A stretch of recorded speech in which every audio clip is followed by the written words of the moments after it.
All right. Wait a minute here. We'll get some viewers. We're going to be joined by the Constitution State.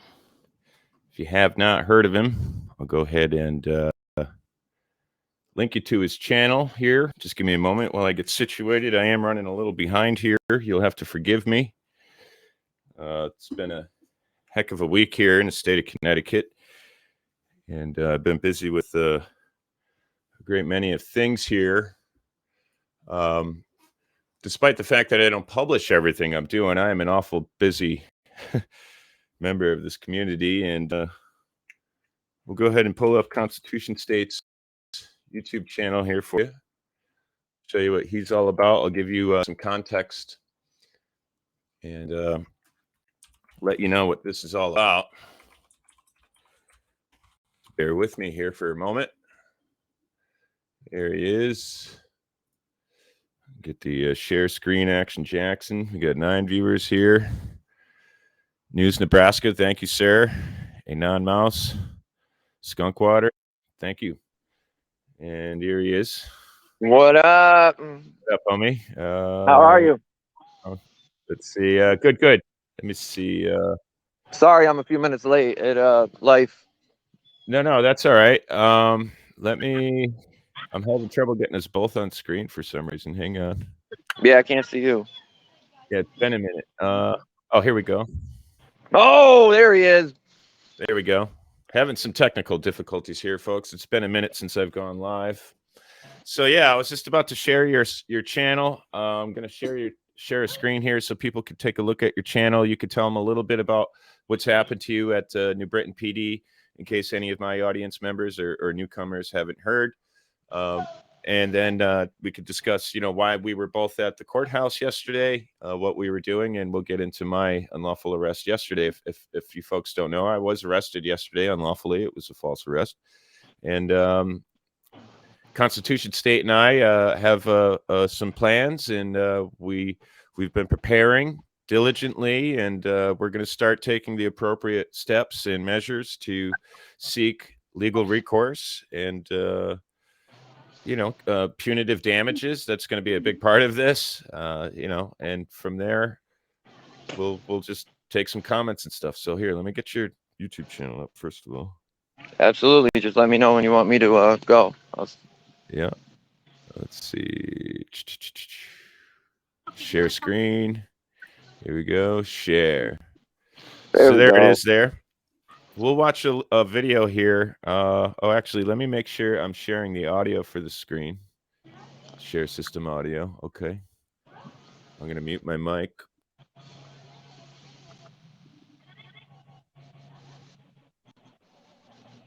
So we'll take a look at some of the shorts here involving New Britain. We'll go with this one. It's got 423,000 views. This man's got 17,000 subscribers. He's doing great work here in the state of Connecticut. We need 1 million more of him. Please show him your support by subscribing right here. As you can see, I'm not signed in my account, so it doesn't look like I'm subscribed, but I certainly am. But here, we'll take a look at this video here. Okay, so now I got to sit here until we're done with and waste my time? Yeah, and you're making it bigger than it needs to be. No, it's not. What do you mean? Listen, wait a couple minutes. What do you mean? If you were standing here and you did nothing wrong, just wait. He'll check. I already told you I wasn't. Okay. I already told you. Check. So you just hang out with us for a few minutes while we do this, and hang then out. you'll be free to leave. Yep, hang out. What's up? So they're detaining me for absolutely nothing.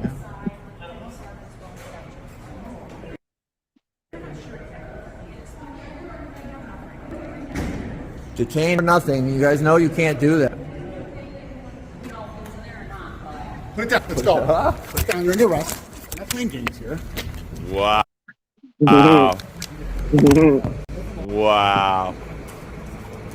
Not playing games here. Under the presumption that you're there to play games? Is that what he's, implying there, insinuating? You're just playing games. You're one of those First Amendment auditors, one of those sovtards, right? You're just a troublemaker, right? Yeah. Well, we face a lot of that stuff here in Connecticut, and it's an ongoing. It's a very serious ongoing problem. So what happened? What happened there in New Britain, man? Like, give the people a little more context. So it was 2 Fridays ago. I don't remember the exact date, but 2 Fridays from yesterday. I was actually planning on going to Bristol, as you know. I got out of work early, like an hour early. I had a little bit of like whatever, and I was quitting, and I had people hitting me up in my comments about going to New Britain because people have been complaining about them and said they have some serious tyrants up there. So I went up there. I was there for like 40 minutes probably before that interaction. I actually, up until that point, it was going real smooth. Just did a normal audit, checked out the building. I couldn't figure out where they parked their vehicles for a little bit. And then I found, like, I did some homework. I'd seen the garage. I found out, I checked that it was a public parking garage. I had a lot of people arguing with me, trying to tell me that it wasn't public. So yesterday, when actually you were locked up, I went back and I took pictures of the sign so everybody knows that it's public. Once I got into the garage to their area, I was literally, they have a bridge that goes from the police station to the parking garage, so they don't have to go outside. And it connects to the two buildings, just so people are clear. Yep. There's a big parking garage here on one side, and then there's a name for it. It's like a covered bridge, but there's a different architectural name for it. But it connects. It's like a tunnel. The tunnel, right? And it's off the ground quite a ways. Yeah, it's like 3 stories. Oh, and that's where the police station to go to their vehicle. So I was literally only filming that door in public area. I was completely allowed to do what I was doing. I actually had an officer. There's another short of the officer who ended up being a real tyrant, came up to me at first and said, you know, not to cross this line. And you know what I mean? Typical directive stuff. And I was polite to him. I've been really trying to be polite to people. So like, yep, I know, we're good.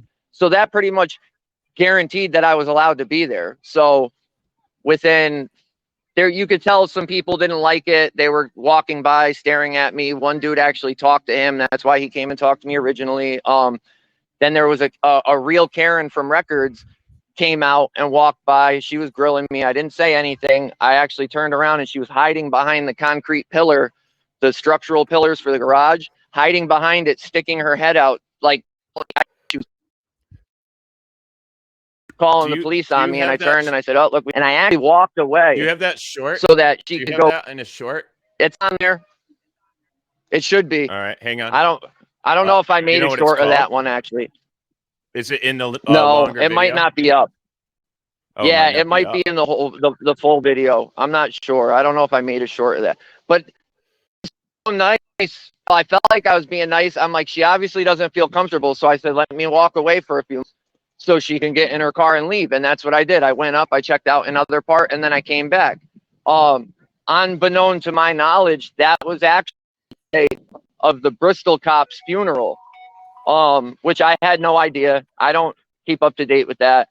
And that was their excuse in the end of why they were having a bad day. And that's why they were allowed to act how they acted. You guys heard them. Oh, you're just they're a citizen. There under the other short. Yeah, it's almost like they had this preconceived notion that you're there to cause problems. And she's how shallow and inconsiderate someone like you, a First Amendment auditor guy, coming over here bothering us on such a terrible day. Yeah. These aren't you so inconsiderate? And that's all. That's not the reality of the situation. That's a preconceived misconception that's been created by we lost them. That's been created by the manufactured narrative of the media. There's a spot where he seems to be good. Hey, there's a spot in your yard while you're walking around that seems to be better than others. I know. I'm walking to the house so I can get it on the Wi-Fi. Oh, all right. There you go. I know. But that's all right. I was in the middle of just kind of reiterating anyway. So, yeah. Go on. So after that, the Karen left. I went back to what I was doing. I went back to my spot on the public property, completely legal. And I had 2 female officers come up and approach me. And like I said, I've been really trying to be nicer to them and stuff. So I said, hey, and the first thing out of their mouth was, we need ID. We need your ID right now. And I'm like, ID for what? I'm like, I didn't do anything. And the first things out of there, well, you're trespassing. I said, I'm not trespassing. I never went into an area, a restricted area. I never went past your signs. I said, you should really go check your cameras if you feel like I did something, and you should find out if I did it before you come and detain me. And in the short, that's when I got like the most aggravated, was because I was already detained for like 15 minutes at that point, and they keep telling me to hang out. I'm like, this isn't hanging out. I tried. They never told me I was detained, but I tried to walk away twice. I'm like, I'm going to continue my business. Both times they grabbed me. Well, in fact, it was heard very clearly just moments ago. They said, well, we don't know if he even went back there or not. Yeah, and if you listen to that short, you committed a crime, and they're detaining you, trying to see if they can hem you up with something. And then because they're getting frustrated within their own minds because they can't, it's just, you know what, we're not playing these games. You're under arrest. We'll let you figure it out in court. And we'll job and a rights are a game. Money. Right. And you know what? We're going to find out just how deep the rabbit hole goes. We're going to see if they waste everyone's money and resources on allowing this to go to trial by jury instead of just dismissing it based on the case law that we have. You know, I don't know if you want to talk about that in a little while, but there's absolutely. The people need to know about that, because that's not the cops don't even know about it. You know what I mean? So we got to get it out there. That's how I feel. Right. So you get by the Karen, you get into that situation with the cops, and then boom, it's turned into this criminal court case that you were trying to file an appearance for yesterday, right? We went to the New Britain courthouse yesterday. Tell the folks what happened. And you know, like my premise for being there with you is to support you in your efforts to properly and efficiently file an appearance and file motions in preparation for the potential of going to trial by jury. You know, we were there with the hopes to try to get you a dismissal yesterday. Is that correct? Absolutely. That was the goal. We didn't have any intentions of filming in that courthouse, did we? No, not at all. Did we have our cameras on? No. And that's what people keep twisting up. Did we have our gimbals in our hand? We had nothing. We had our phones in our pockets, and we had our normal belongings. That was it. Nothing for recording. That's it. Okay. And now tell the people what happened. So we get to the courthouse. We didn't even do any pre-filming outside like I wanted to. I wanted to give a little show before we went in to update all my people. And, you know, I was like, I thought about it, and I was like, we're not even going to do that right now. I said, let's just get this out of the way. So we go in. I go through the metal detector. No problem at all. I did have 2 phones on me, but they weren't going. They didn't say anything. They gave me my belongings as I was gathering my stuff. Mr. Tyrant Slayer here was going through, and everything was going fine until the marshal, he saw that in your pocket. What was it? I have, you know what? I'll go and get it. It'll just take me a second. Go ahead. It's all right. But it was crazy. They saw this thing in his pocket, and it changed their whole attitude towards us. I forgot the word they used. Okay, so normally I carry this anytime I'm doing anything engaging any part of the public, you know, if I'm doing something public business, if I'm going to the police department anywhere, and I expect to engage public officials, I always used to carry this lanyard. It was something I would wear. I put my my Cash App card in there, so and try to pass that off as that could be used as my press credential. That's a form of ID, really. And behind it there is an exemption for masks and reference to the ADA.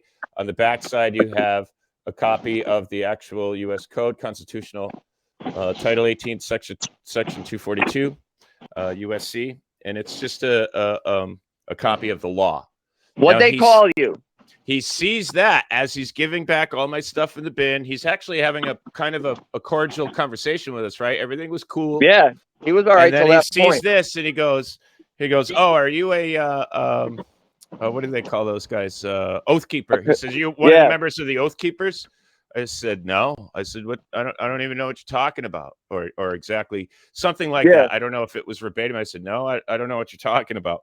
And then he says, "Yeah, what's your name?" He says, "You can't have your phone in here," right? He was giving me my phone back, accused me of being like, I Googled what an Oath Keeper is. It's like a terrorist organization, according to corporate media. I'm a right-wing extremist, according to the media and to the state of Connecticut here for some reason. And this guy just opens up his drawer, looks at some paper, closes the drawer, says my name, and says, "No, you can't have your phone," takes my phone. And then you can proceed. I don't want to interrupt your version of the story, but, you know. You want me to go? So, Yeah, so when he please. took your phone, and I'll give you credit because you stayed calm as much as, and people are commenting like, "Oh, you shouldn't have been in there recording." And I had to straighten that out. Like, we had no intentions of recording. We were not recording. We weren't doing anything wrong. So, and they had your phone. That's what drove me the most nuts, is they already had your phone. So you have to call And I cooperated, right? I wasn't. Yeah, I said, absolutely. I gave him. I handed him my phone. He Yeah. didn't have to take it from me. No, he was already in possession of it. And that's what drives me crazy. So you said, "Can I step outside and call O'Donovan to try and straighten this out?" And he was being rude about it. And I was trying to think of a way to diffuse the situation the best I could. So I said, "Don't worry about it." I said, "I have two phones. If you need to make a phone call, I'll let you use one of my phones." And that just sent him over the edge. He called for backup. He's like, "Oh, I need backup," and blah. So they call, backup comes running out, and all he says is, "Take this guy away." No reason, no anything. And they grabbed you, they put you in cuffs, and they dragged you away. In that process, because the audio that they sent us, somebody sent us audio, you can hear it. I'm trying to find the clerk's office and continue my business, and he's trying to get me locked up too. They're like, "No, take him, take him." And I honestly feel like if it wasn't the chief marshal that he was telling, I would have been taken too. Because she said, "Well, do you have a court date?" And I said, "What do you think we're doing here? Like, what do you think we're doing?" I explained why we were there downstairs. I made it very clear to everybody. I knew you would. Why I was there, that you had a case. We were there to file motions. We were going to acquire your bond. You know, we were going to get your bond back. We were going to file your appearance, and we were going to prepare to go to trial if necessary. We were going to utilize the law library. We were going to print out some case law and things like that, and prepare and document. You know, I had a pencil in my ears for the specific purpose of documenting anything in writing. If at any time I felt like something needed to be retained for our documentation, that was going to be written down. Again, no gimbals, no camera equipment, no intentions of recording. None. And there you have it, folks. And that was it. The guy is totally triggered by his own brainwashed sort of preconceived misconceptions and notions that just like in the Britain police garage, you know, you're there to agitate. You're a government, anti-government terrorist. You're here to disrupt and disobey, and that's not it at all. In fact, if you were just left alone, that audit in that garage would have taken you 10 minutes or less.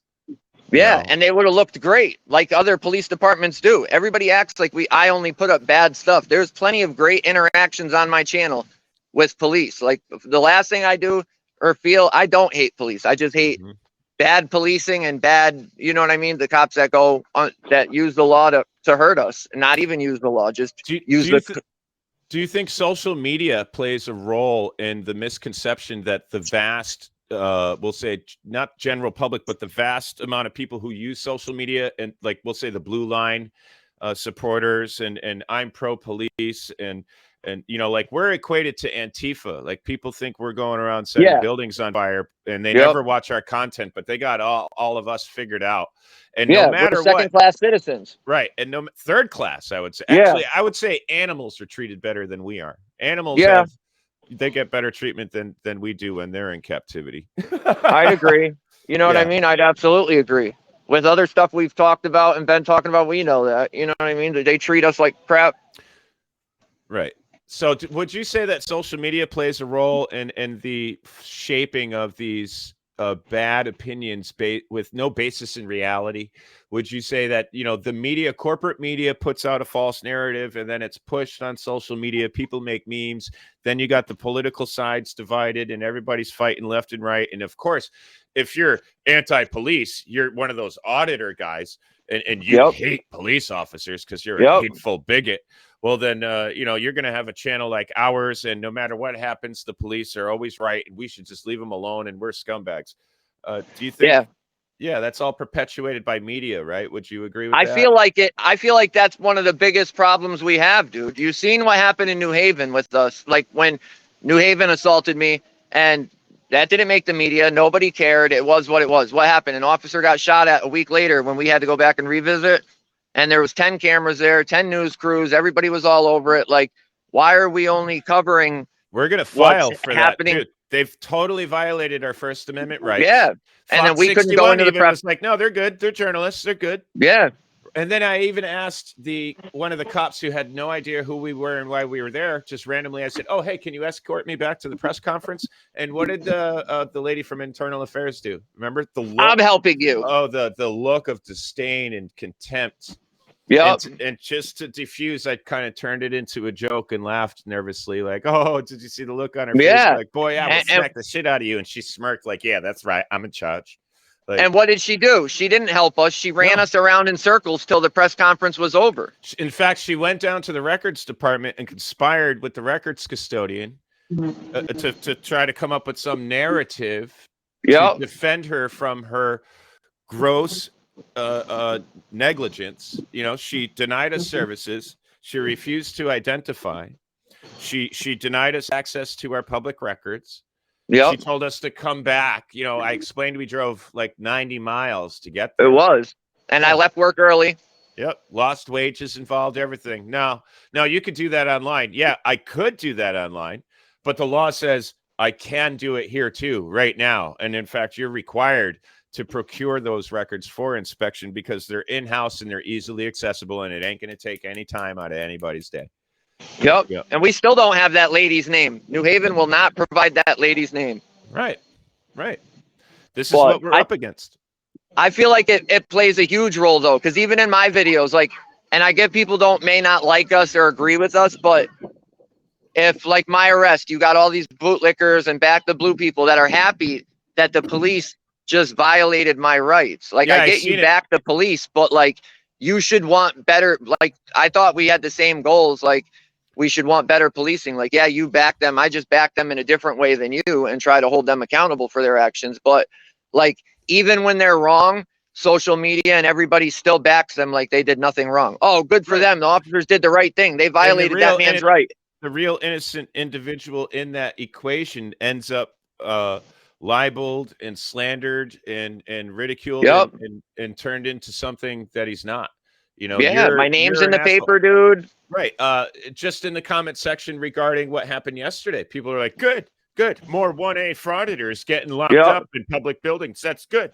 They shouldn't even be in there. You know, like, that's what. Well, and then they keep adding filming. Like, oh, they shouldn't be filming in there. That's somebody. I sent you the one. They were like, oh, well, Tyrant Slayer just does whatever he wants until he gets arrested. I'm like, dude, you're commenting and you don't even know what's going on. You said in your comment he was in there filming. He was not filming.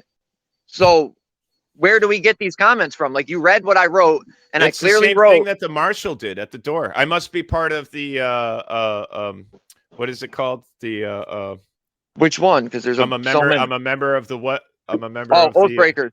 Yeah. I'm an oath keeper. I'm an oath keeper. Yeah, I'm an oath keeper, and basically you're under arrest. I think you're a terrorist. You're under arrest. And then now tell people what happened after they booked me. Now you're supposed to be filing an appearance.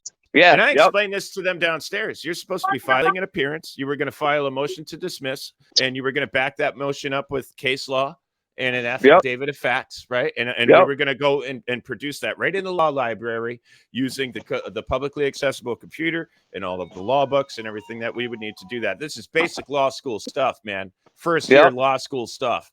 And we were going to do that together, and I was going to help you because I know a little bit, you know a little bit, and together we could help you effectively represent yourself, right? I'm not your legal counsel. I'm a part of your counsel. Yeah. Yep. Yeah. Okay. Absolutely. So now what happened? So they took you, and as soon as they took you away, the lady told me to go. They didn't push me, but they made me go outside. They wouldn't let me go do any of my business. They wouldn't let me talk to anybody. So and you have I went outside here. Yeah, a court date. It was November 4th. Show up. On the bond paperwork they gave me, it said that I had to see a judge within 2 weeks. To get your bond back, right? Yeah. And they that didn't was let you see a judge, right?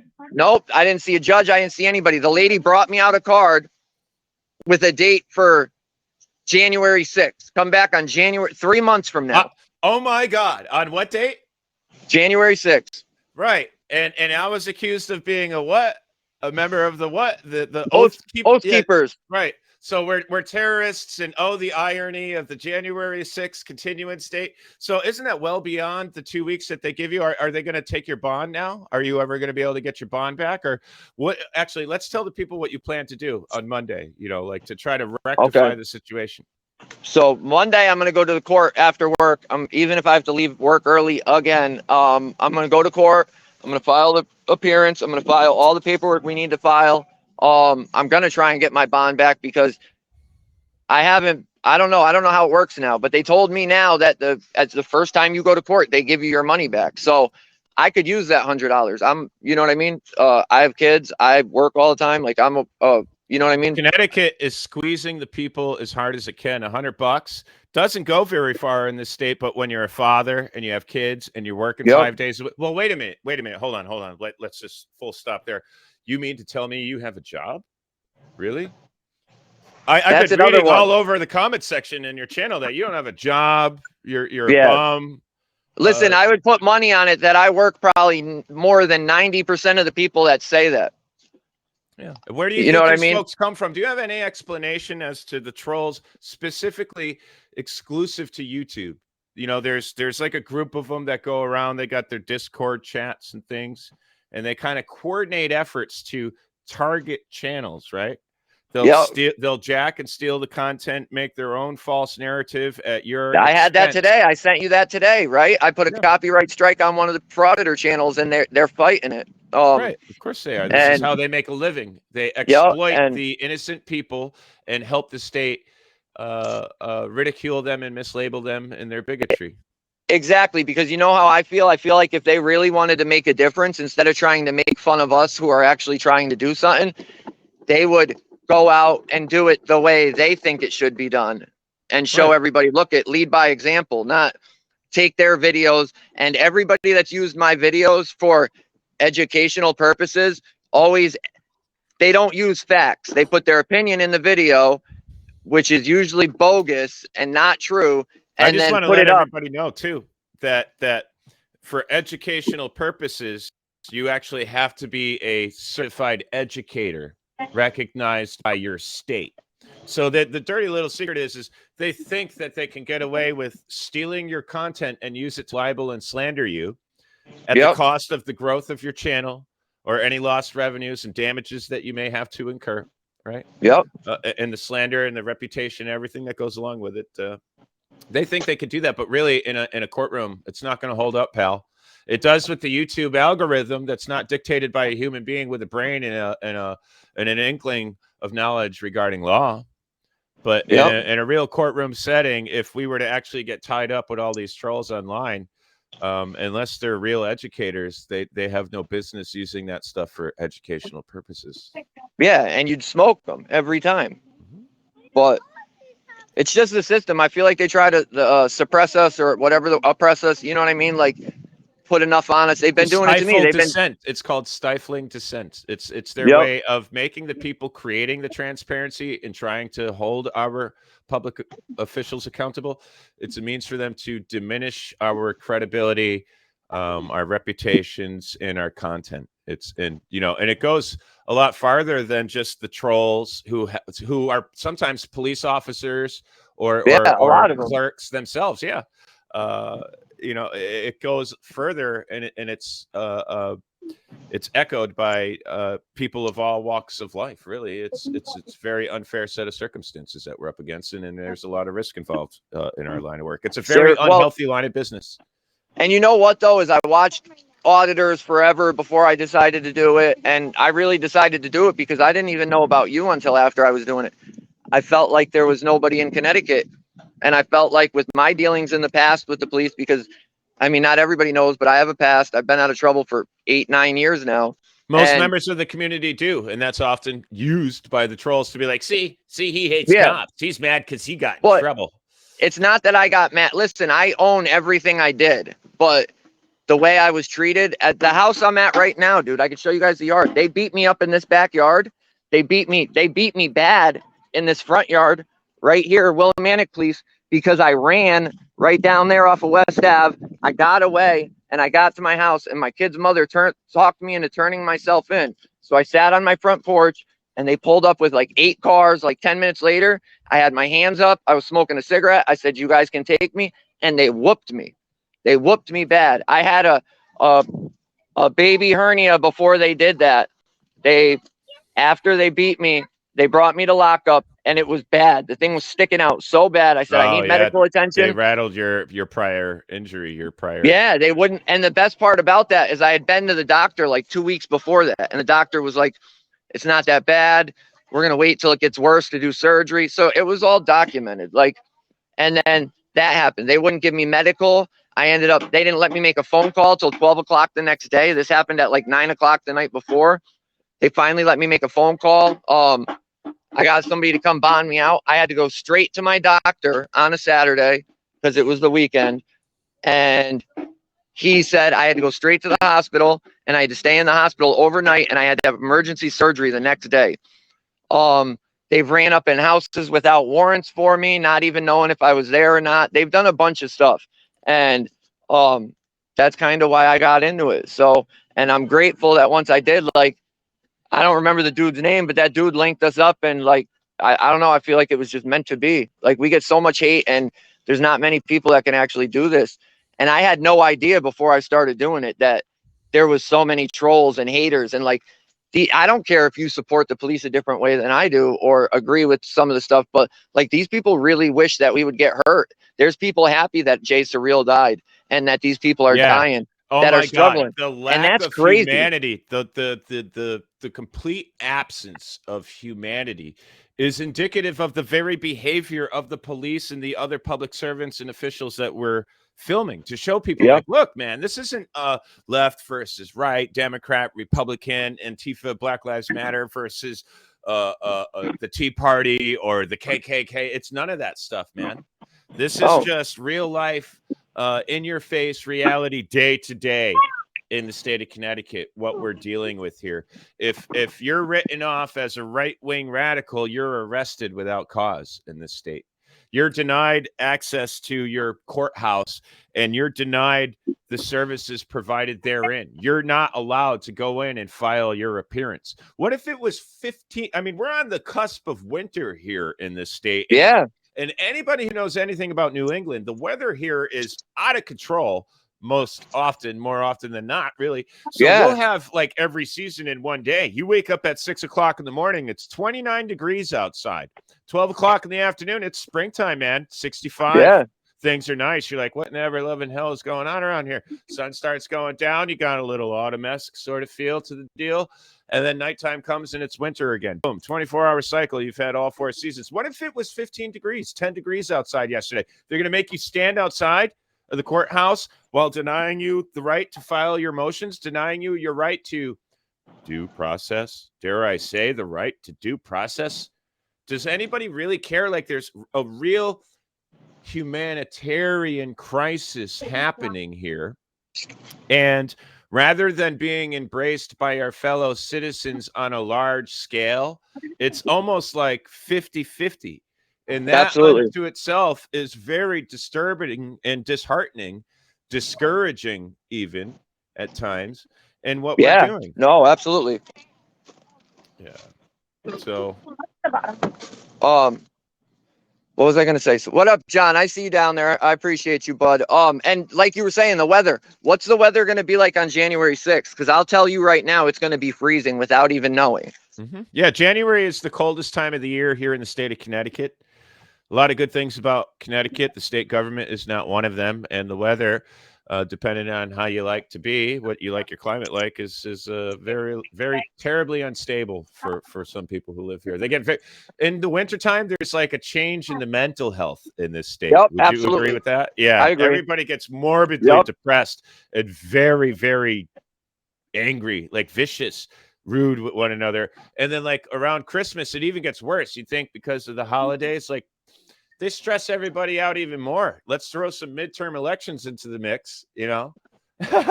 And people just become generally unhappy in the wintertime here in Connecticut. Well, another thing too with New Britain that I forgot. Why did they have to arrest me? They never asked me to leave. They never told me I was making anybody uncomfortable. They could have just wrote me tickets. Right. You know what I mean? Instead, they arrest me. Then they look at how much money I have on me. I had $130. And they said, okay, we're going to give you $1,000 bond. And we'll let you bond yourself out. And we'll take your money and we'll rob you. So they basically arrested me, robbed me, and let me go free. And now I go to court and the court refuses to let me in and get my money back and file my appearances. Like, that's madness. Okay, so just a quick recap here for anybody who's just joined us. We have Tommy Leary here.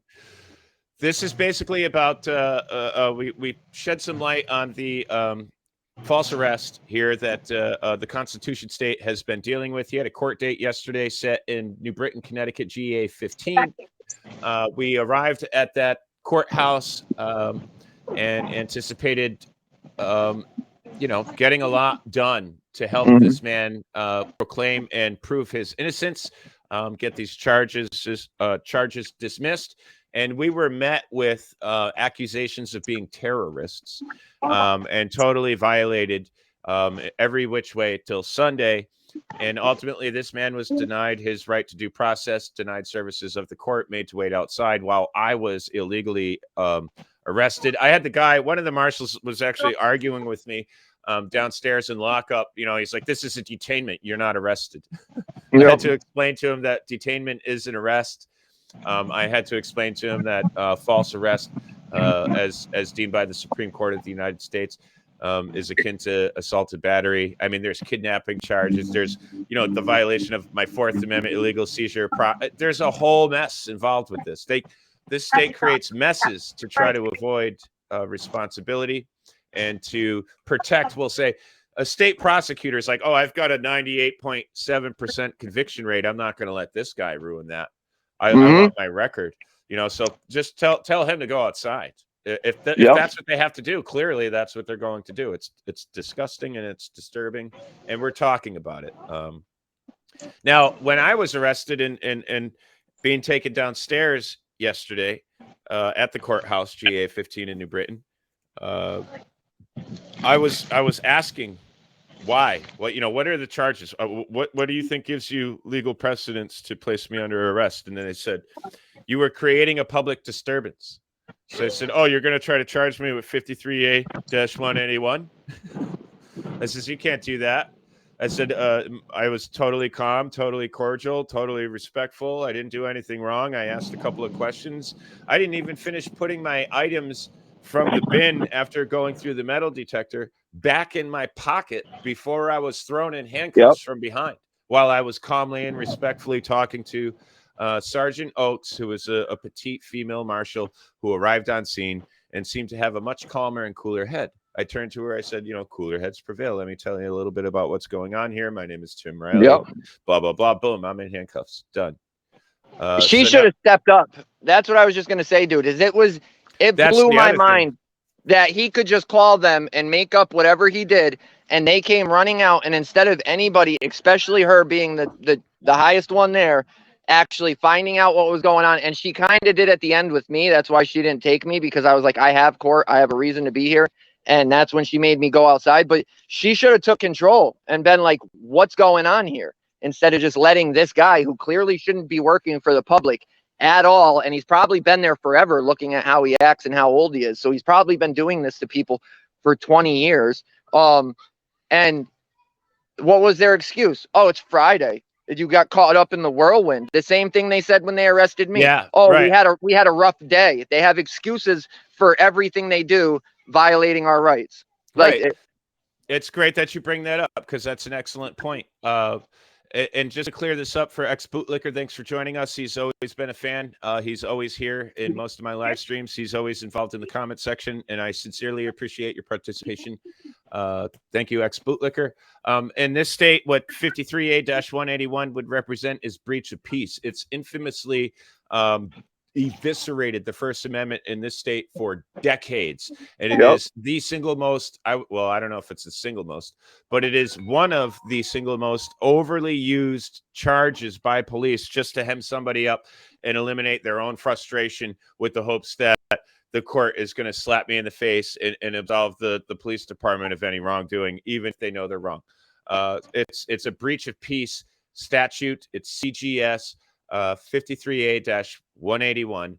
And what they tend to associate with that is you're creating a public disturbance. Okay.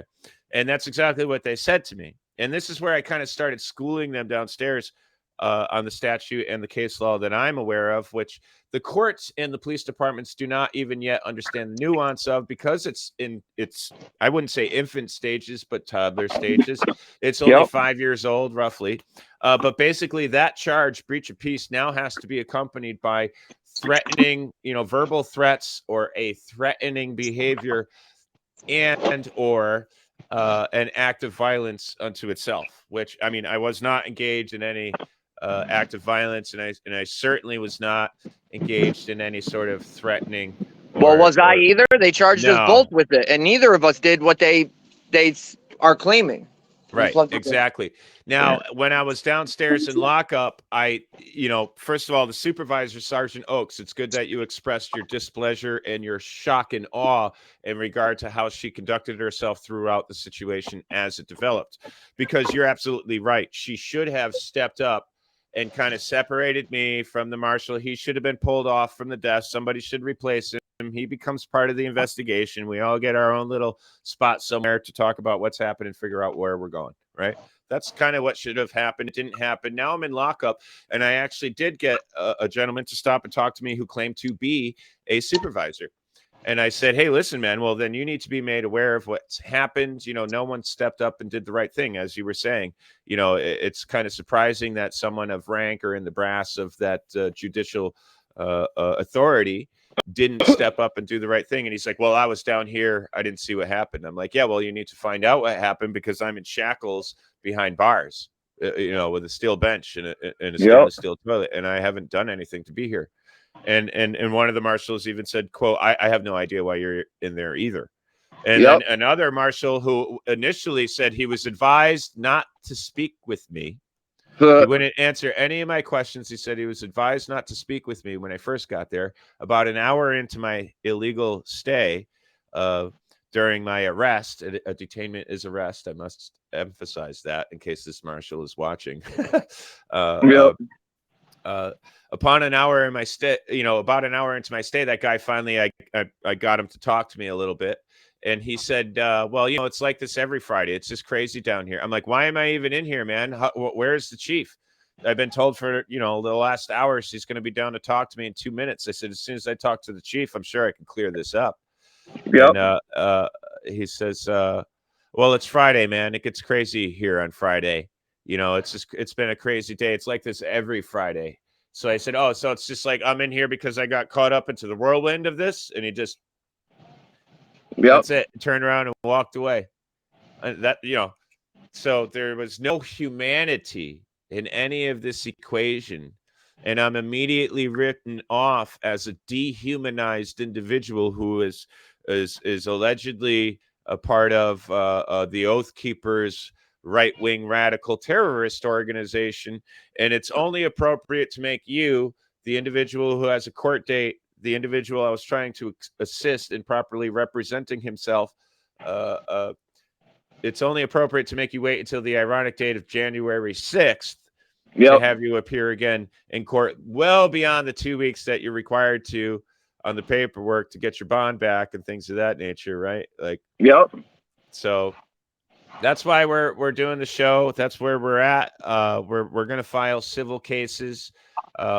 You've actually gotten a response, and we're going to get punitive damages. And if you followed the Alex Jones case, folks, there's a quote made by the state, like the punitive damages are supposed to are supposed to be significant enough to make sure things like this don't happen anymore. This sort of evil needs to be exposed and stuff. Okay.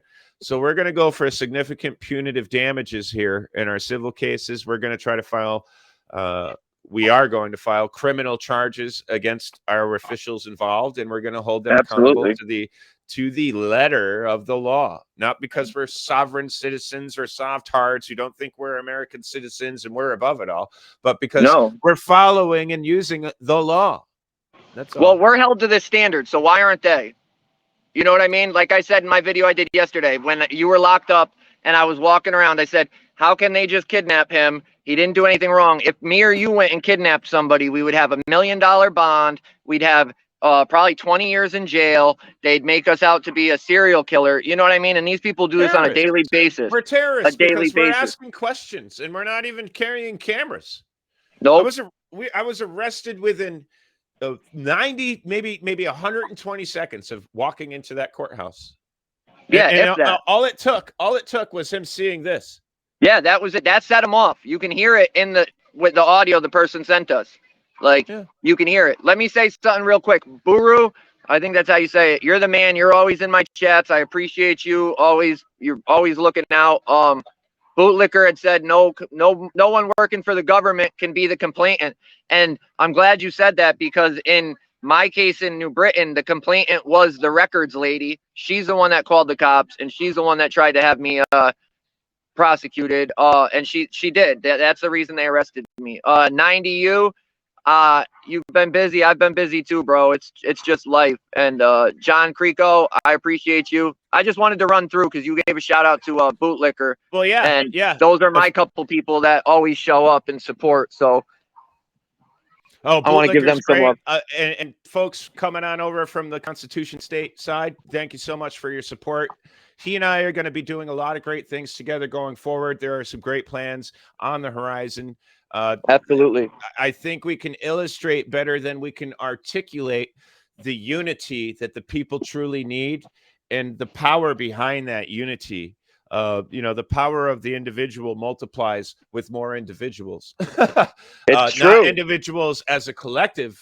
No, individuals as individuals working together in unity.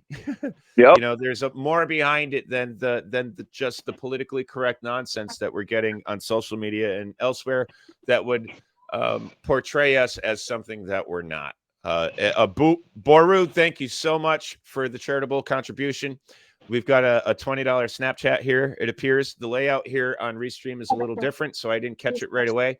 Just in case you're scratching your head going, damn, yo, you didn't even say nothing. I appreciate your support here. United, there is little we cannot do. Yeah, thank you, Boru. I appreciate when you were locked up yesterday, bro, when I was talking, he donated 50. That's what I was trying to get your bond together, man. He always is there. He's always looking out. Like, you can't. He's one of the best ones I got. You know what? John, 90, they're always here. And when we have our 501c3 nonprofit established with our board and we're all legit, I'm sure there might be room for someone like Boru to have a position of some sort. The whole premise is giving back to the people here. It's really great that we get donations because that stuff pays for fuel. A lot of people don't consider, like, we're accused of being bums, deadbeats that don't have kids, jobs, and we live in our mommy's basements and things like that. That's not the reality, folks. We work hard, we have families, and every little bit helps. That's a tremendous help, and there's no real way to articulate the sincere. You know how it is, dude. I could work every day. They want me to work weekends. I usually take the weekends off so I can go do stuff for my channel. But it's everything right now is pretty much out of pocket. All my gas, all my equipment, everything. Like, people think we're rich because we got YouTube. Like, right. I'm not making really much right now. You can afford a GoPro camera, but you can't afford a mask. What John, a scumbag. Yeah, John, if you need a phone, dude, and you want to come out, you're in VA. I was gonna say I'll give you a phone, man. Anybody that's from Connecticut that ever wants to go out, if you need a phone or want to go out, dude, I'll go out with anybody. I support the people going out and recording the government. Dude, the veterans, the VA in Connecticut is a really big mammoth of a situation to tackle. Oh, that's what he meant. I thought he meant Virginia. Oh, the state and VA for help. Yeah, no, yeah. VA is Veteran Affairs. I Okay, was no, I had that. presumably. That was just me Yeah, mixed VA up. is out of control nationally. Here in Connecticut, it's gotten better, but I don't know that it's as bad here in Connecticut as it is on a national level. But there is definitely something to be said about the humanitarian crisis associated with the VA, associated with our judicial, associated with our legislative, associated with our political, our executive. Every part of our government is Here, come here. Look. is bastardized with a plague of some kind, and Say we're all hi. just along for the ride. Oh Leave. wow, look at this little kiddo. That's what it's all about, dude. This is a better future for our kids, man. You got it. Listen, if we don't straighten out our state government in our state before we die, our children are going to be victimized even worse. It's not going to get better as time goes on if we don't correct the course of direction we're on right now. We need to secure our future and correct the errors instead of burying them. We need to get real about what's going on, and we need information to be able to do that.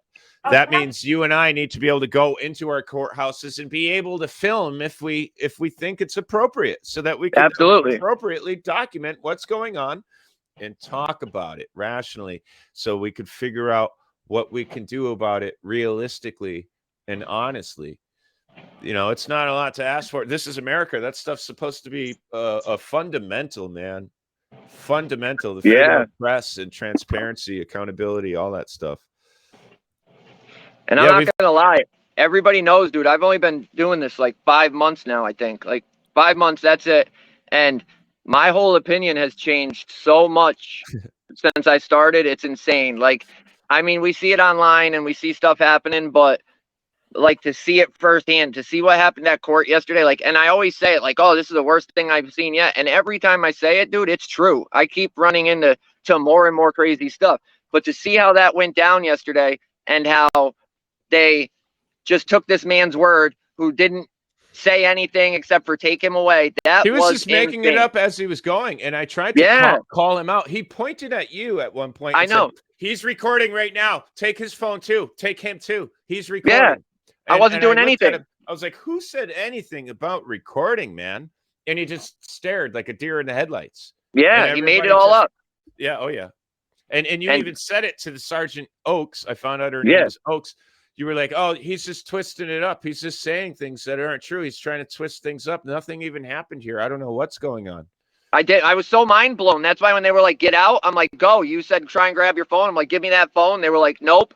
And I was like, whatever. I'm not. They're not going to give it to me. So yeah, that was bad advice. Out. I'm glad you didn't listen to me. I was just I tried. It was like a natural knee-jerk human response. I'm being handcuffed and jumped by like 4 grown-ass men, and they were rough with you, dude. I watched them grab your hands. I seen it. They were trying to provoke an act of violence. Dude, you gave them your hands. You weren't doing anything. Right. And they were pushing me up against the wall in the elevator or the stairs or wherever the hell they got me down into booking. It all happened so fast, and it was traumatic. It's hard to kind of think and remember clearly, right? Which is why it wasn't until this morning that I remembered that they accused me of being an oath keeper. Yeah. Well, I remembered it yesterday. I just couldn't remember the exact words of it. But it's insane, dude. Like I said on the video, dude, you got 4 kids at home. You got a wife. You got a family to take care of, and you go out of your way to help. I felt horrible, dude. Like when I was outside, I felt horrible. You come to court to help me. It's a testament to the old adage: no good deed goes unpunished. That's a fact. It is, and I knew that before going into this. And while I did not expect to be arrested, neither did I. I mean, I really didn't see that coming at all. Neither did I. You don't ever have to feel bad, just because I know that you and I have kind of got a symbiotic thing going on right now. I'd never leave you there, dude. I stayed there the whole time. I waited for you. I was trying. If they had a bond, as long as it wasn't more than my paycheck that I had in my pocket, I was getting you out. Even if it was my last $10, I would have got you out. Right. And let's get back to that. They gave me a $2,000 non-surety bond. And a promise to appear, but that would mean that they're supposed to charge that I shouldn't have been released without paying $200 because that would mean I had to produce 10%. But they released me. Yeah. State police refused to arrest me. And I made it very clear to him. I said, "Are you sure you want to charge me with trespass right now?" I said, "Nobody asked me to leave. Yeah. If I was asked to leave, I would have left, given the opportunity." And I said, furthermore, if they want me trespassed, you can give me the warning right now and I'll leave. It doesn't require me to produce ID. It doesn't require an arrest. It doesn't require a summons or a promise to appear or a bond or anything. Nope. I said, "So are you sure you want to process this way?" I said, "There's a bubble I could see from my cell right here. You can see that door." I said, "They must have the CCTV footage, camera, audio, everything in that lobby. Don't you think you might want to watch that and do a thorough investigation before you arrest me here for this, or basically charge me with trespass?" And he did stop. He did kind of look like he was evaluating what I said, but he went forward with it anyway. I said, "Listen, man, now in my path of legal recourse and all of the records that I obtained through discovery or FOIA requests and everything I'm going to do to cover this situation and every person involved in it in its entirety, if there's any failure on your part, which it seems to be you're willfully ready to commit, I'm going to have to come after you too." And you warned him, man. I said, "Please don't make me do that to you." Right. It's going to be in the body cam footage, which will be published on this channel. Please don't make me do that. Please. So, and he did it anyway. So, and this is a thing with me, and that I never wanted to do, because even before I seen it, I started doing this. I seen how people were. Everybody's like, "Oh, these dudes are just out to get lawsuits. That's all they want." And like the chief, I forgot about that. The chief of New Britain emailed me, and like last week, they wouldn't answer me. I called them every day until Thursday. Nobody would answer me from the police station. Nobody would call me back. So I was in correspondence with the mayor, and I emailed her about it. And within 10 minutes of sending her an email, the chief of police called me. I was at work. I didn't see it. And he emailed me. I just got caught up in life, and I kind of wish I read it. You want me to bring that email up? Go ahead. Yeah, I wish I read it yesterday, though, because if I read it yesterday when I went to the PD, I would have been back in that garage. I only didn't go in the garage yesterday because you were already in lockup, and I didn't want to get locked up and have us both locked up. Right. It just smelled like they were just itching to hem us up with more. That's their kind of the state's natural reflex defense mechanism is to hem them up anytime we can. Hem them up with 2, 3, 4 court cases, get them losing 4 or 5, 6 days of wages every month. Put all these illegitimate charges on them, let them sit in a cell in shackles for 3 hours for no reason. Yeah. That'll get them to rethink coming after us. No, nope. We're not there coming after anybody. You guys, we're just trying to screw it up themselves. Yeah, we're trying to fix the situation they created. And I'm kind of surprised that the police messed up so bad, and then we go to court and these guys just make it 10 times worse. Mm-hmm. You know what I mean? Like, it doesn't make any sense. And it just shows that they can really do, or they think they can really do whatever they want to do. And I think lawsuits, like, as much as I don't want to do it, it's a necessity now, because nothing's going to change if we don't press the issue all the way. I got to move my camera so in case anybody's trying to find out what my password is. And you can't even get everybody's like, "Oh, you got a lawyer." And in Connecticut, dude, you can't even get a lawyer to fight these dudes. I've talked to so many about the Norwich stuff, the New Haven stuff before we really started talking, dude, and nobody will take it. So unless you have the knowledge yourself to hold these people accountable, it's almost impossible. Exactly.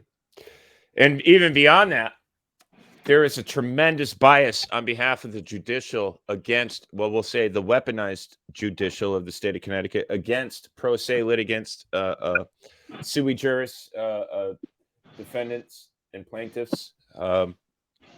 There's a tremendous prejudice and bias. The Sam Agliari whistleblower case that I have touched on a little bit here is a great example of that. If you're effectively representing yourself, the corrupt judge will essentially be like, "You know what, let's just stop this right now." Like, because you are competent, they'll question your competency and they'll force you through court order on a $600,000 bond into an inpatient mental institution supervised and facilitated by the state to evaluate your mental health. And then once you pass that and you go to court and you go, look, they approved it. I'm mentally competent. Everything's great. I can continue representing myself. They order another one and pretend that you didn't just do that already. Madness, dude. When you file a habeas corpus in the state of Connecticut, they don't put it in the file.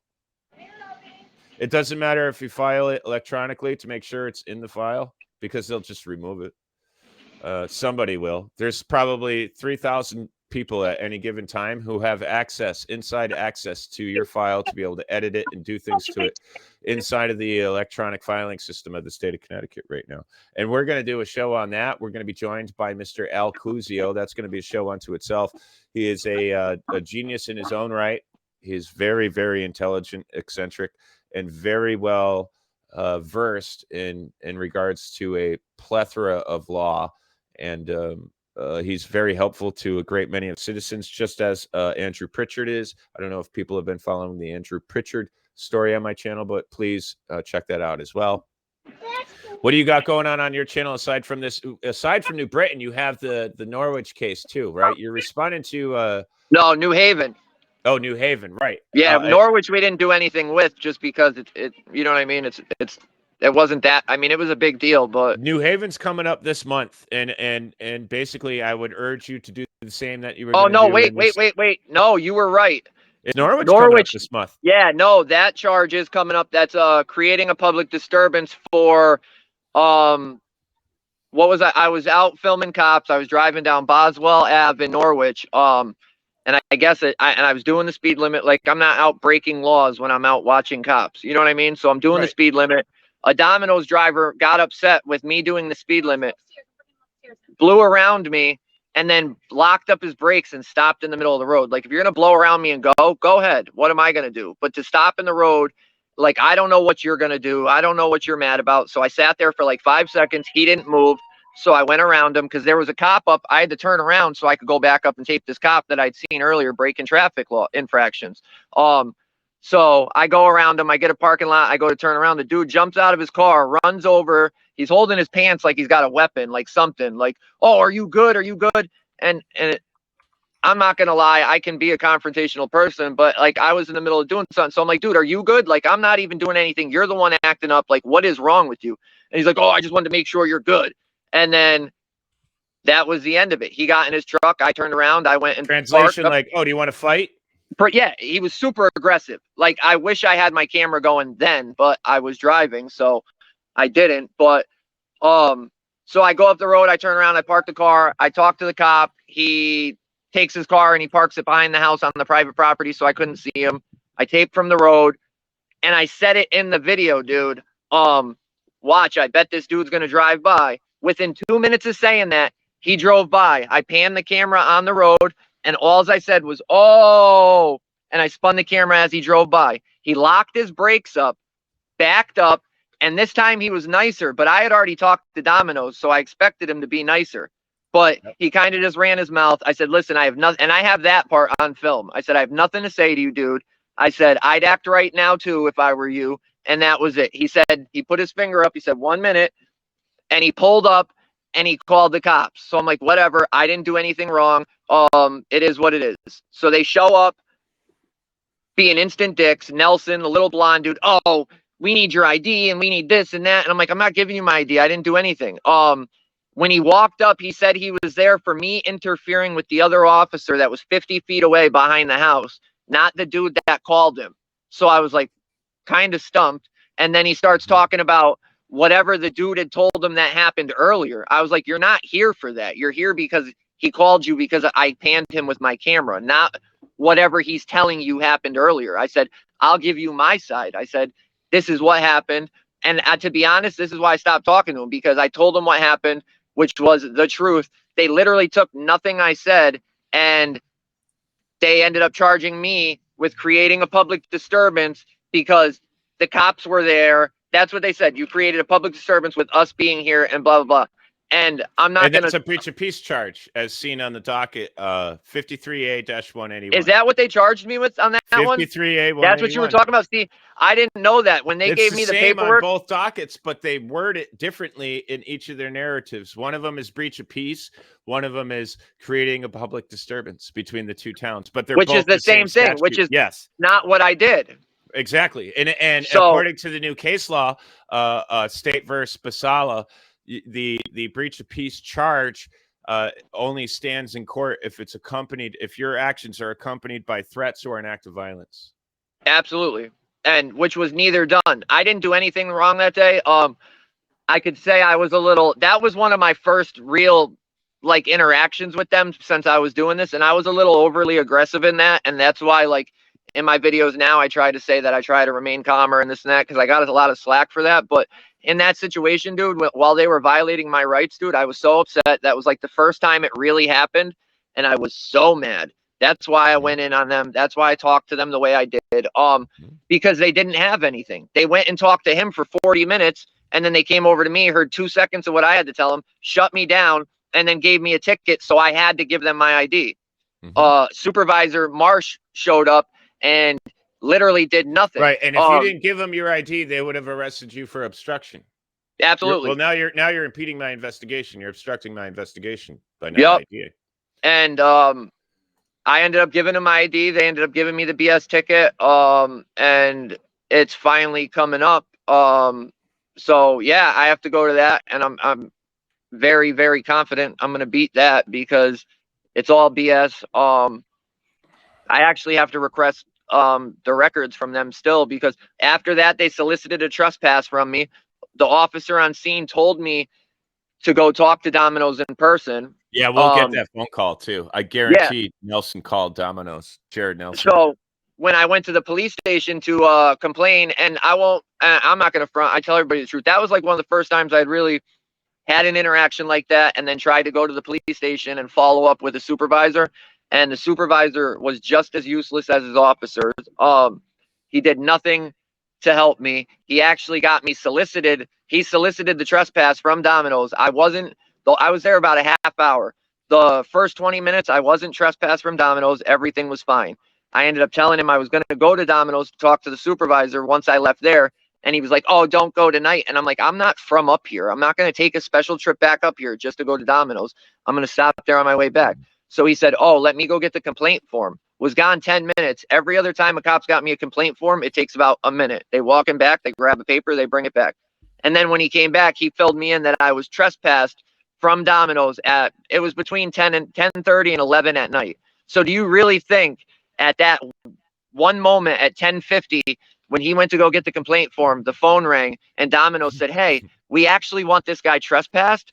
No, he went back there. He picked up the phone. He called them and he said, hey, this guy's going to come down to complain about the guy that was acting up. Do you want him down there? And they said, nope. And they trespassed me. There you go. And he gave you a trespass warning unbeknownst to, or he might have even informed him like, oh, okay, I'll give him a trespass warning. I'll trespass him for you. And they said, oh, okay, thanks. Great. Thank you, officer. Yep. We love you. We're bootlickers here. Yeah, absolutely. And it's weird, though, because the first time, and I think the police had a play in that, because the first time I talked to Domino's, dude, they were on my side. They were going to look into it, all this. And then when I called back after the second interaction with the dude to update them, their whole attitude was different. Like they didn't care. They didn't care what I had to say. So you already know the police were talking to them. Somebody, you got it. Anybody with two brain cells to rub together is going to be able to figure that out. Yep. You know, and while we don't know yet, it is beyond a plausible suggestion right now. It's a likelihood. You know, it's a very significant likelihood that is in fact the case, which is a great illustration of the abuse, that we're dealing with. So here's your email. If you want to just tell the people a little bit about this, it shows the chief himself basically admitting that what happened to you was wrong because, filming in public is not, in fact, against the law. It says, hi, my name is Chief Chris Shute, and I am returning the call you made to me on October the 27th, 10:22 a.m. Called your phone back and received no answer, and your mailbox was full. The incident of October 21st, 2022, in which you were arrested has been assigned for administrative investigation. The control number for that investigation is IA22-27. Video recording and or photos on public property is legal. Right there, folks. You see it? Yeah. It's like right there in the beginning of the page. Right there. Yep. Okay. Attached to the New Britain Police Civilian Complaint Form, you may complete this form and submit it via email to me. Regardless of whether or not you make a complaint or complete this form, this incident will be investigated. If you wish to obtain the police reports, now I found this interesting because it seems like they're willing to give you the transparency that normally you would not get. I would presumably they stonewall the FOIA and make you go through discovery, but he's giving you some options here. If you wish to obtain the police reports related to your arrest, you can visit our arrest division located inside our lobby or contact the clerk of the court at New Britain Superior Court, 20 Franklin Square, New Britain, Connecticut. That's pretty wild. Since you made references that you will initiate a lawsuit against this department and its officers, please have your legal counsel contact the city's corporations council. Thank you. Yeah, that's significant. Well, and the funny part is he only put one call up. Like I only called him once. I called every day. I just didn't leave a voicemail every day. You and should other file people a complaint against him too. I will. They're all going to get it, dude, because it's unprofessional. Even other chiefs, like everywhere that I've had a problem, every chief has bit the bullet and talked to me. It usually happens on a weekend. So Monday or definitely by Tuesday, I'm in contact with the chief. And usually I get the same excuses. Oh, like New Haven. Oh, you were baiting my officers because you were outside yelling. I said, dude, your officers were parked in the middle of the road holding up traffic. I said, I told them to stop impeding traffic. I'm not baiting anybody. I'm just holding them to the same standard we get held to. Exactly. It's that and they usually they prey on the preconceived misconception about us that you're out there as the protagonist, a terrorist, a member of the Oath Keepers, and you're anti-government and you hate police. Yeah, and so I don't know. He's responded a little bit better than most. I wrote him back a lengthy email like we had discussed. I asked him what his plan was for training these officers, not only on the First Amendment, but on what it takes to get an ID from somebody, because they clearly didn't know how they approach people, pretty much everything, how their officers treat people. Like they called me a meth head and all this other stuff. Just because that's what that's really what they think of us. Oh, you're just a citizen. They wouldn't go review the footage in New Britain. So I brought up like, hey, you guys should review the footage and let me be. They didn't conduct an investigation. They arrested you with the preconceived misconception that, oh, we'll get them. We'll find something. Literally. And as I was there, dude, they called 8 different people. They were on the radios. They were talking to all these people. And every time they were like, well, was he trespassing? And every time, dude, and nobody could say that they seen me trespass. You heard it, ladies and gentlemen. If you didn't hear it again, let's play that. Do it. Go ahead, dude. Crank it up. I'm pretty sure she says it twice. I think she says it twice. I don't know if he went back there or not. Right? That's dude, that's what it sounds like to me. She says it louder because he's walking away to come get me. Like it's almost like she's like, we don't know. Like, don't do it. And that's what it is. That's why. And I wish I didn't even bring up lawsuits to him, but I was so mad downstairs. I was like, dude, you guys know you're violating my rights. Like, hang on. Got to get the audio in there. This stuff, it makes me so upset every time I see this. All right. Let's see. Got to sit here until we're done with and waste my time. Yeah, and you're making it bigger than it needs to be. No, it's not. What do you mean? Listen, wait a couple minutes. What do you mean? If you were standing here and you did nothing wrong, just wait. He'll check. I already told you I wasn't. Okay. Okay. I already told you. So you just hang out with us for a few minutes while we do this. And hang then out. We need to check if we can turn you into a criminal. Look at him putting his gloves on. They're detaining me for absolutely nothing.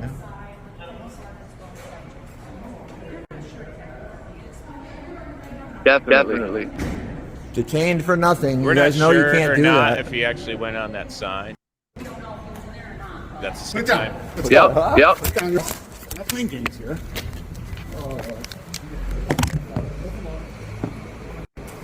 So there you have it. We don't know. We're not sure if he was on the other side, and then we don't. And then he's coming marching over to you. He went gloves on. She knew it was coming when he saw his gloves go on. So she said it again with more emphasis. We don't know if he was in there or not. Let's go. Let's go. Yep. There you have it, folks. That's the standard operating procedure of the tyrants here in the. Can you play the one with the fat dude where the citizen? Oh, you're just a citizen. Oh yeah. Okay. Show them that, because that's important, dude. Like, that's how they feel about Guide us. me here. Let's see. Which one is it? Do you know? That one right there. Okay. I think. Yeah. Do you mind telling dispatcher to see exactly if he actually was or not? I can go check the cameras too. Yeah, I already told him to do that.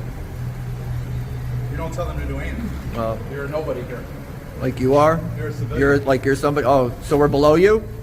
No, you're Is that what you're saying? You can't tell officers what to do. It was a helpful tip. They want to stand here all this time trying to figure out if I was trespassing. Just go check the camera. This could be over. Plain and simple, man. I mean, Jesus, what is wrong with that? Nothing. Hey, you want to nip this in the bud right now? Like, let's just check the camera. There's no reason to waste all this time and all these resources. And he was the one that initially approached me. And they're basically obstructing your First Amendment activities. And they're obstructing your freedom of movement. You've been illegally detained, and they don't care. You're nobody. You don't tell us what to do. I mean, I know I wasn't back there. I got it on camera. Do you mind? like. That's insane. Yeah. This is the arrest. We've seen that. Let's see. What else do you want to show? Quick. Show the first one all the way to the right. This one? Yeah. I'm pretty sure they approach. Oh yeah, listen.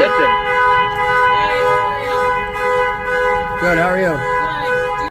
Do you have ID on you? ID for what? Apparently you were up here. It's not trespassing inside. Yeah, I was. This is your initial engagement. Yep. Do you have ID on you? Those are the first words out of her mouth. And she denied it later. Apparently, she said, I approached you so nice. Right. Apparently, you were trespassing back here. Do you have ID on you? Apparently. Apparent to what? What made that apparent? That's something like during cross-examination. I hope these people are dumb enough to go to trial. Under cross-examination, what made it apparent that he went over there? Right? Because they're not going to have anything to show Hi, babe. anything even remotely that you went over there. That's going to be so great. They're going to look so stupid. Was not past there. Listen, I'm not giving you ID for nothing. Have to get some Listen, ID. you don't for what? No, You're trespassing. trespassing is past this. We're not gonna argue. Okay, so go check your cameras. Okay. I'm not going to say anything else. Okay, I'm not going to say anything. Very good. I'm not talking. Yeah. Nobody saw me back there. I didn't go back there. Go check your cameras. Perfect. Getting better. ID. You should check before you come asking for ID. Right? Don't even have your story straight.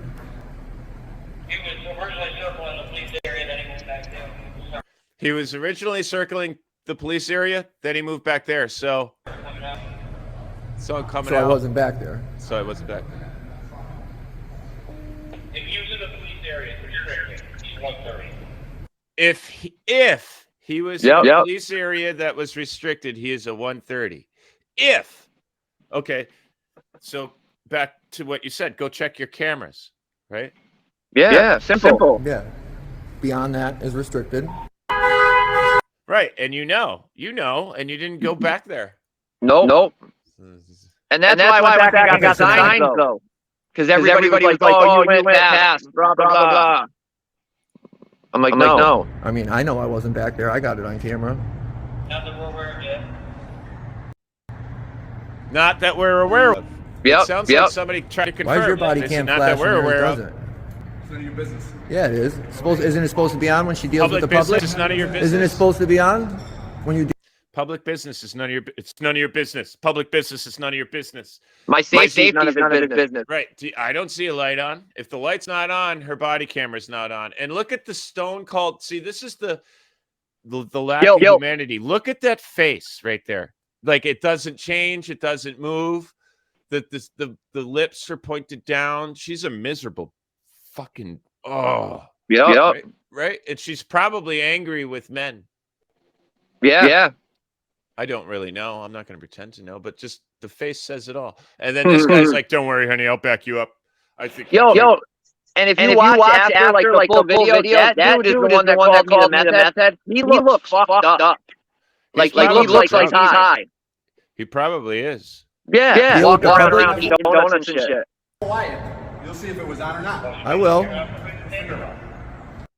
Why you got such an attitude?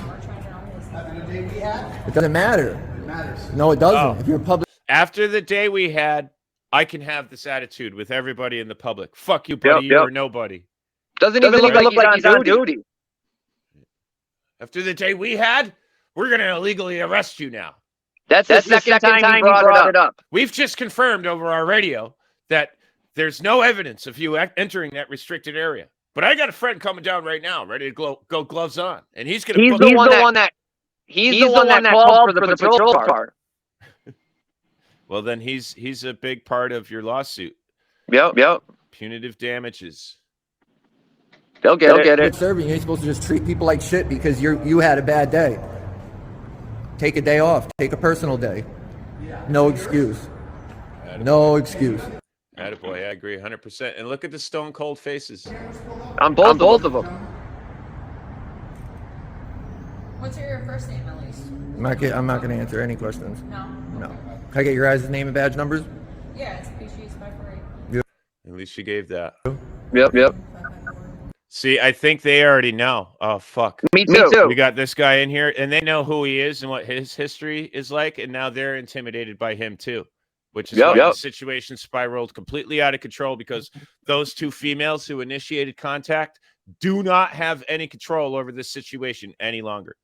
No. And if they just knew how to do their job properly, they would have been, oh, this guy's not doing anything wrong, let's go. Now they drag themselves into this.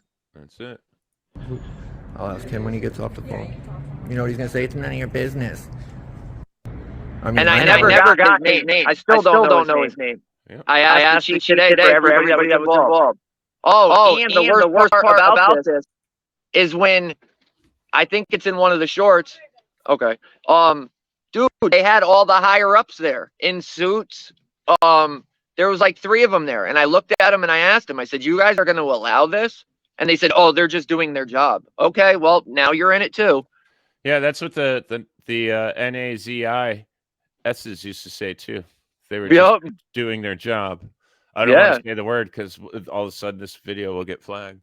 But, well, I think we spent enough time on this today. There's going to be plenty of updates coming out in the future. I got to thank the individual who, under the condition of anonymity, has provided us an audio recording account of the incident that occurred yesterday. I have yet to get my hands on it, but I'm looking very much forward to doing that, and we are going to provide that here for you guys just as soon as we get it. So stay tuned for that. It'll be over soon. I got a couple of things coming out. They've been messing with my videos, demonetizing stuff that I don't think should be. They demonetized the New Britain video. I shortened it and I put back all the stuff that they said it was violent, but there was no violence in it. So I put it up again and now it's fine. So there's other videos that they're messing with that I got right now that I'm in the process of trying to get out, the little updates from yesterday, and stuff. But there's definitely, people have been asking for updates and stuff, and it's just so new that we don't really have much yet. We were waiting for court. We were hoping that we'd be able to get our stuff done and be able to tell you guys something awesome. And here we are, stonewalled for, they think it's going to be 3 You were months, left outside like a dog. Yeah, Thank like God an animal. It wasn't 10 degrees or 15 degrees, right? Couldn't go into a building we paid for. And I was locked up. I was prohibited from assisting you in filing your appearance and walking you through the law library and drafting up an affidavit and everything and taking care of business. We were totally obstructed from our right, our due process, and our rights were absolutely violated to the umpteenth degree. And the state is going to pay for that severe mistake. I want to say something I seen before in the comments. I didn't want to miss it. John, let's go through them. Anything you see, anything you want to highlight. All right. John said before, he said maybe we should do a cookout either in the fall or the spring, and I think that's an amazing idea. I think getting any of the community together is a bonus. On a town green would be ideal, because Lebanon. then we're utilizing our public. Yeah, the Lebanon town green would be awesome. Yep. And then we'd we be could right in the middle of attract more town. followers. We got all the, there's a lot of good Americans in Lebanon. Well, and you know that they're messing with the tap room right there. The Lebanon police are harassing the tap room. Oh yeah, I've seen the stories. They just park right outside the bar. Yeah, dude, for hours. People, yeah. Or they sit right down the road and entrap people. Like, they're hurting that business and the people that work there. The waitresses and everybody else are suffering. John, I gotta say, I thank you very much for your participation in the live chat tonight, man. I appreciate your support. Yeah, I could see that, man. Thank you for coming over and checking us out tonight.